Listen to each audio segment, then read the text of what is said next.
Ayan, hello po sa inyong lahat mga idol. So, ayan, flex ko lang po sa inyo yung bahay ni Kuya Col. Ayan, yung bahay. Ayan, nakita nyo yung bahay ni Kuya Col. Ayan, pasukin natin yung loob. Dahil may ipapakita ako doon sa inyo na, nako, hindi pa napapaayos ni Kuya Col. At etong bahay na ito mga idol, kung hindi po dahil sa aking magulang, ay hindi po ito maitatayo. So, maraming salamat sa aking mama at papa na talagang very supportive. Ayan, padabaon tapuan sa itong mga magurang dahil sinda po ang satuyang kasurug talaga sa satuyang pangaipo. Kung dahil po sinda mga idol, dahil po ining harong ni Kuya Col. So, nakulaan po ang sakong pasalamat. And on ni mga idol, text ko lang sa inyo, eto ay may picture na ako nito na may picture ako dito. Ayan, kung makikita nyo na ako, ang laki na ng bitak mga idol. And hindi lang dyan, sa baba, ayan. Tinatanong ko mga idol kung hanggang doon yan mga idol.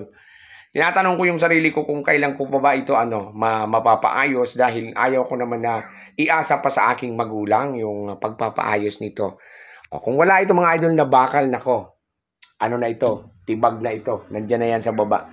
So, marami kasi mga idol na nagsasabi na si Kuya Col, Kuya Bot ay mayaman na daw, dami ng pera, ano? Nako, dahil daw po yan sa pagbablog namin. Nako, wag po kayo dyan maniwala mga idol. Dahil kahit ano na lang na diskarte yung ginagawa ni Kuya Col and Kuya Bot para ma-survive yung pang-araw-araw nating pamumuhay. Minsan mga idol, ako ay nag-iigib doon sa mga kabarangay ko dito.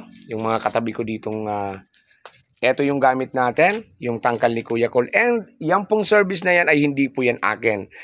Binigay na naman yan ng aking magulang. Kumbaga, para may service daw po ako dahil gamit po yung tangkal na yan, hinahatid ko yung mga bata sa eskwelahan araw-araw kapag may klase. So, marami yung nagsasabi na kami daw po ay mapera na kahit ano-ano na lang, no? Napakahirap mga idol na pinag-iisipan po kami ng ganon na kami ay mapera na. Kung kami po ay mayaman na, nako, hindi na kami magtsatsaga dito sa bahay na ito. Magpapagawa na tayo ng napakalaking building na aircon pa. Uyug-uyugon mo baga yan. So, pigi-clear na namin mga idol na ang pagbablog ay hindi madalian na. Kami po ay hindi pa naman masyadong matagal sa pagbablog kasi ay 1 year and 1 month or magto 2 months na kami this coming September 13. So, sa tiyaga lang mga idol, tiyaga lang po tayo. Hindi naman po kami nagmamadali sa aming pag-angat sa buhay. Kasi ang target lang namin ni Kuya Bot, nung una pa lang, simula pa lang ng aming pagbablog, magpapasaya tayo. At etong ang trading program namin, kahit hindi pa kami nagsasahod noon, ay eto na, may 11 barangays na tayong napuntahan. So maraming salamat po. Hindi po yan amin na ginagastos dyan sa trading program. Humihingi tayo ng suporta doon sa ating mga sponsors. Kung kaya kami po ay nagpapasalamat sa lahat ng mga sponsors ni Kuya Col and Kuya Bot. So maraming salamat po sa inyong lahat. Ayan, sana sa video ito maklear po natin na hindi po kami mayaman mga idol. So gusto din namin yumaman pero papaghirapan namin.